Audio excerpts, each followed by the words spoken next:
one doubloon. Fuck my life. 2 Papua New Guinean pounds, 1 piece of 8, 3 Barbary shillings. These are the pirates of the Caribbean. Why did the pirates stop playing cards? Because there was a captain on deck. A man and a woman were walking down the street, and they were holding hands. The woman says to the man, "Oh, dear, your hand's awfully cold. Are you okay?" And the man says to the woman, "Yar, that's me hook hand. It's like you don't know me at all, Deborah. We've been married for 30 years. How do you not know about this? How do you not know this about me still? I want a divorce." Yeah, that's enough of the pirate jokes. So I'm living in Scotland at the minute and pretty much loving it.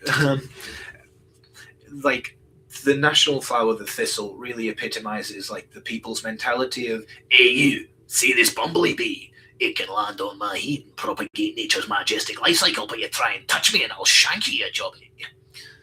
It's kind of like Australia, in which cunt is both a positive and a negative. This cunt is a cunt, that cunt is a cunt, but which one do I like? A bovine grazes in fields of psychedelic mushrooms. A haiku. So I've got a job in a bakery. It's by the docks, and the guy was explaining all the prices of the cakes and the pies. He was like, "Aye, laddie, all these cakes are 49 pence. Apart from that one, that's 99 pence, and that is my pound cake. And that one is my 151 one. That's Madeira cake." And I was like, "Aha, very good. I'm going to enjoy working here." So I was just out doing my thing and heard the doorbell tinkle. I was like, "Oh, hello, what can I get you?" And the woman says, "Oh, dearie, you're lovely. I think I'm going to call you Tent." And I was like, Why are you going to call me Tent?" And she said, "Oh, I'm going to peg you down so hard you'll go nowhere no matter how hard I blow you."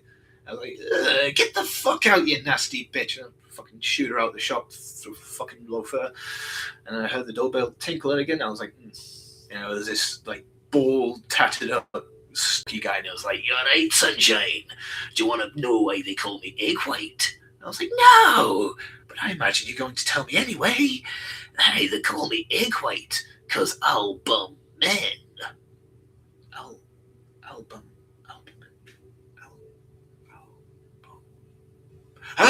get out." And I was like, "Jesus Christ, Dave, fucking customers are perverts." So I was just there doing the dishes, and I heard the doorbell tinkling again. And I was like, I was tensed up because I couldn't be asked with the fucking interaction. But I looked around, and there was no one there. And I was like, "Oh, that's strange. Must have been the wind." So I went back to my dishes, heard the doorbell tinkling again, and I saw one of the pies was being carried out by a cartoonish cloud of orange vermin. So I gave chase to them. I chased them down the street. I chased them down the alley. And when I eventually caught up to them, they were loading up onto a ship and sailing off into the sunsets. Pirates, man. I think that's all my one-liner jokes. No, where'd you find an army squirrel? Inside the military. And where'd you find a dominant navy man? Inside the submarine. I would tell you what I used to strip the subdermal layers from the deer skin before I processed it into rawhide, but that would be a lie. I once stabbed a deer in the face. Just walked right up to it. It was pretty docile. I need to pull up the phone. Oh, fuck this puzzle.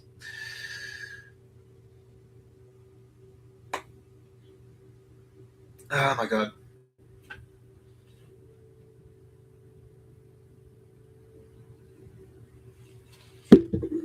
There we go.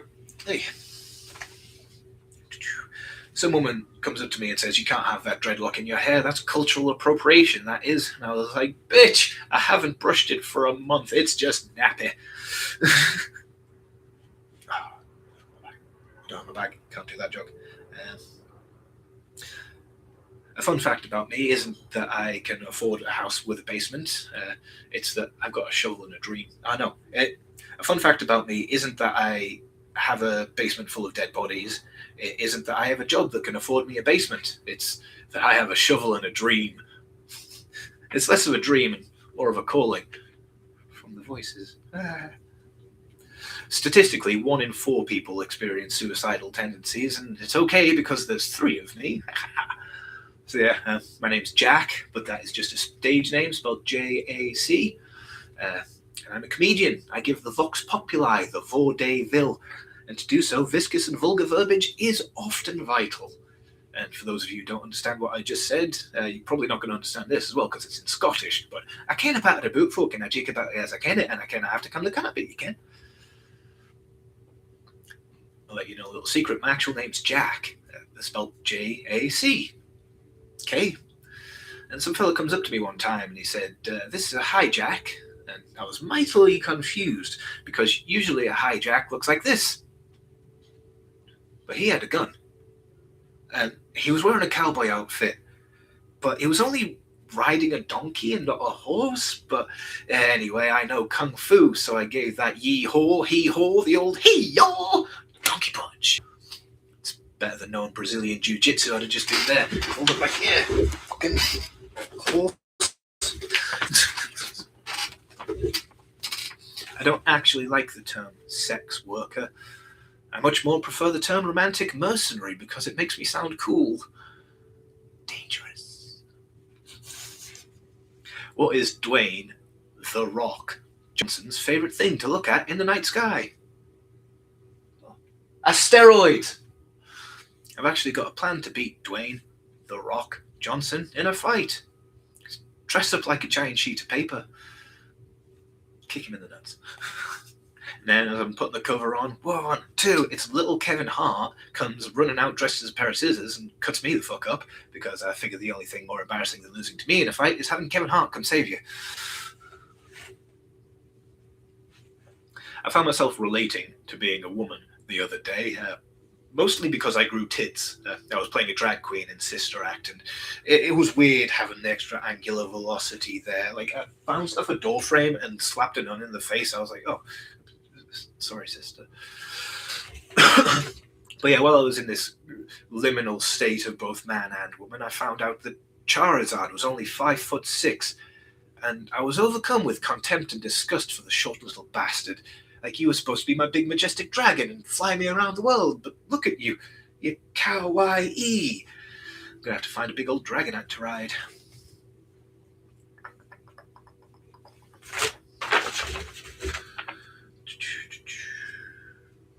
Oh, I also have a Viking alter ego called Soccer to Meeson, which is like my name. Soccer to Meeson, son of To Me To You son. Rest in peace, Barry Chuckle. Son of To You have any gold, please. I'm very poor.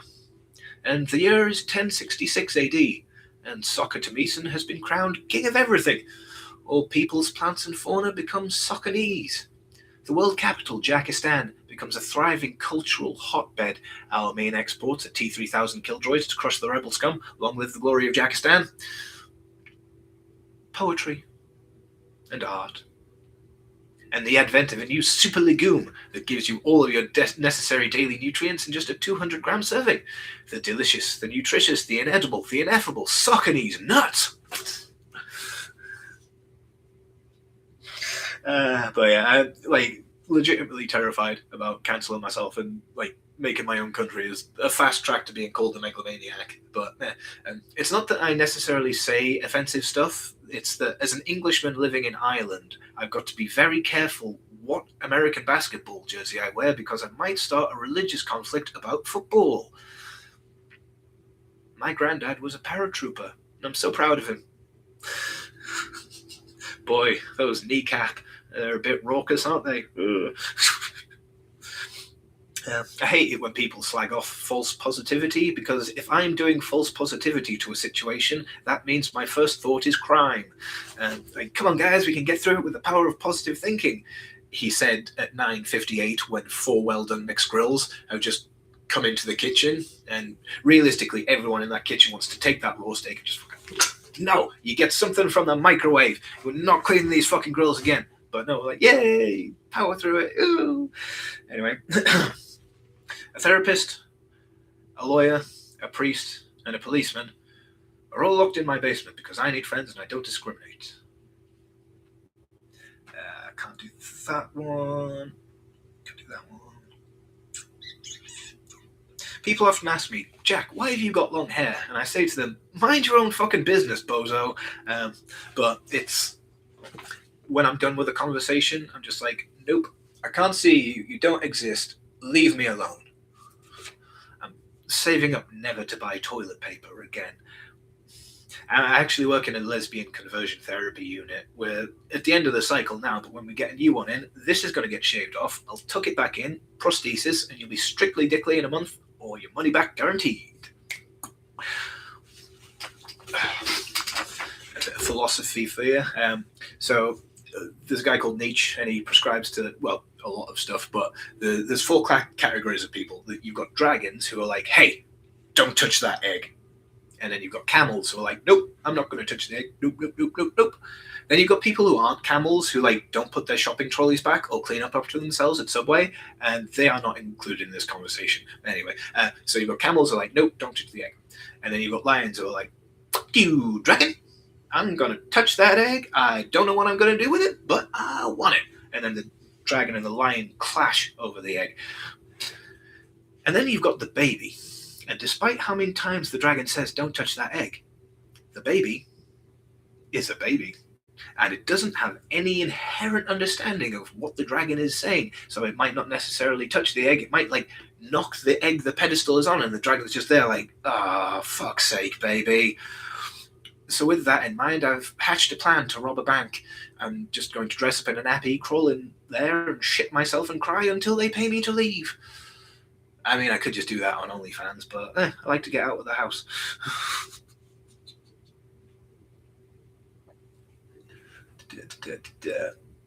So, yeah, I am from a place called Cumbria, and if you don't know where Cumbria is, it's referred to as the Lake District, but it only has one lake. It's got a very interesting place called Trepenna Hill, and what happened was every person that invaded were like, what's that called? It's called How. We're going to call that Pen How, because pen's our word for hill, and you've already called it that, so it became Hill Hill. And then it became Torpen How, which means hill, hill, hill, and then it became Torpen How Hill. Hill, hill, hill, hill, hill. Love words. Anyway, I'm going to teach you some Cumbrian history. So Cumbria's there, Scotland's there, down there's the south, and over there you've got Ireland, both of them. And then you've got Northumbria. So once upon a time, there was a big iceberg, and then it melted, and people walked over from France. Some people sailed, and they settled. And all of the aforementioned territories had a little tiz-was about who has the most land and stuff. And then one day, Rome rocks up and is like, Salve, you know all those gods that you believe in? Well, we've had a chat with Egypt, and they are remarkably similar to our gods. And if you don't believe that, welcome to the army either way. And so we all fell under the Roman rule, and we built a wall to keep out the smelly blue bastards up there, and another wall to keep out the smellier, bluer bastards all the way up there. Then one day Rome says to us, hey, you know those old gods? Well, 200 years ago we killed a guy called Jesus, and we think he's great now, or else. Oh, by the way, we've left the oven on, and now we're leaving you. Goodbye. And so all those aforementioned territories went back to having a little collywobble about who's got the most land and stuff. But who should emerge to fill this power vacuum? It's Welsh King Arthur and his famous tales of going to the underworld and the salmon of all knowledge.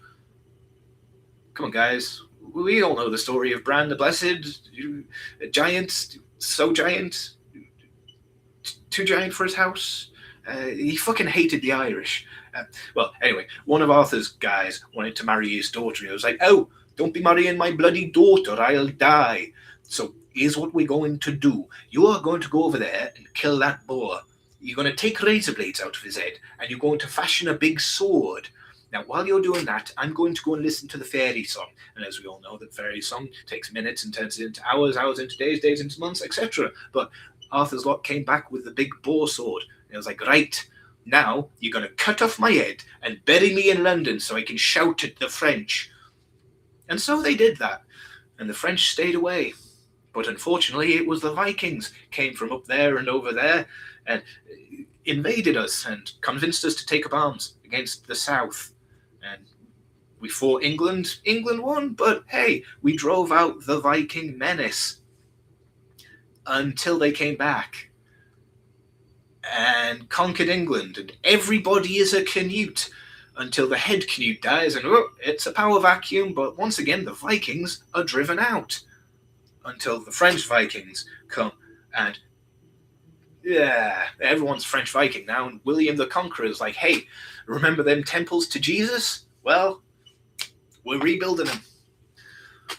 And 2 generations later, his grandson says, hey, the Jews killed Jesus, and some of them like money, so we're going to Holocaust them from this land. And by the way, there's a man called Muhammad. He is not Jesus either, so we must crusade. That goes on for 2 generations, and back home, Robin Hood isn't happy. Robert the Bruce isn't happy. Yorkshire and Lancashire are having a bit of a tiz-was, and Cumbria is there like, ah.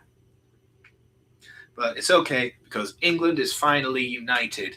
And Henry VIII wants a divorce, and Jesus too is on the scene. So 4 generations later, England is finally united and ready to set sail into the new world to discover the Skraelings the Vikings were talking about, and not do anything bad with them. Ah, yes, a golden age of exploration and prosperity. Oh, what's this?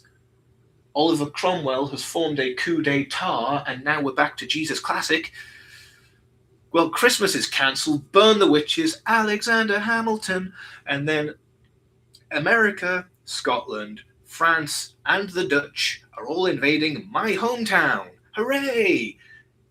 And then black people happened, and I lose all right to any kind of injustice because I sound like a bit of a racist. But yeah, like, then black people happened. Like, not at any point in time did black people, like, come to England, because I saw, like, there was a show called The Battle of Hastings or some shit, and there was a single black guy in there, and the internet lost their minds, and I was like, oh, for fuck's sake, yes! Like, pilgrimages to Jerusalem had been happening for 600 years. Fucking. Anyway, so at the risk of sounding racist, I'm now going to swap into a persona. Archibald Fitzcockin. He's gone. So I was out there in Tanganyika, and for those of you who don't know where Tanganyika is, it's in Africa. Zanzibar's there, Tanganyika's there. It's kind of been smushed together and called Tanzania, but I refuse to acknowledge those colonialistic fucks. What? So I was out there in Tanganyika, and I made a frightful discovery. They have fast food out there. Yes, those chickens are quick.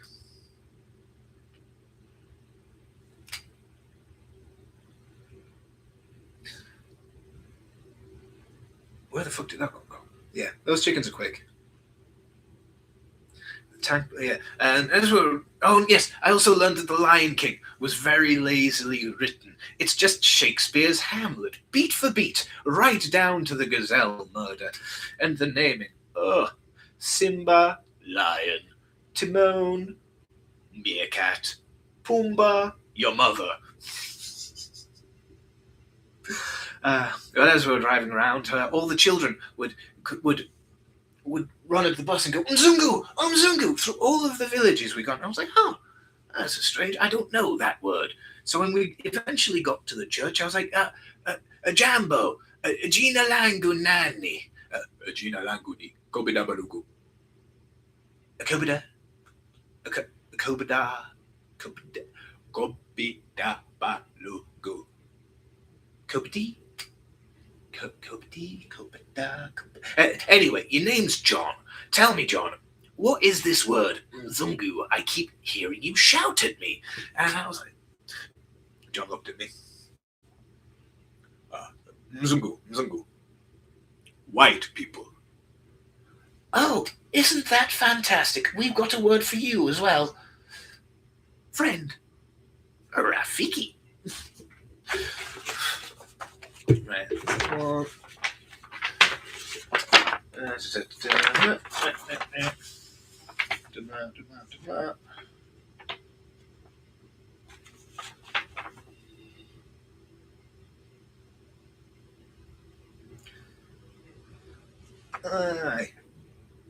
I can't actually do many of these because they require an actual person to be standing in front of me. Anyway, so I will finish with some classic self-deprecation. I know what you're thinking. We've got Fiat Viking, Ivar the Talentless up here. Because I'm telling you jokes right here, right now, somewhere a sack is not getting hackeyed. I am so ugly, I am turning every clitoris in the room into a clitorisant, and every erection into a bald fist of rage, because the hair makes me look like a bitch, but the beard is confusing. Right.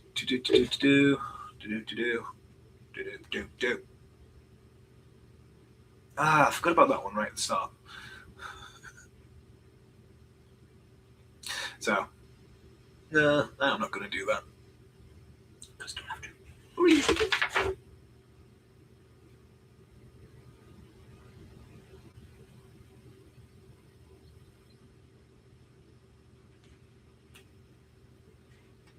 Aye, that's about it. I do have a bit on America, but nah. Right.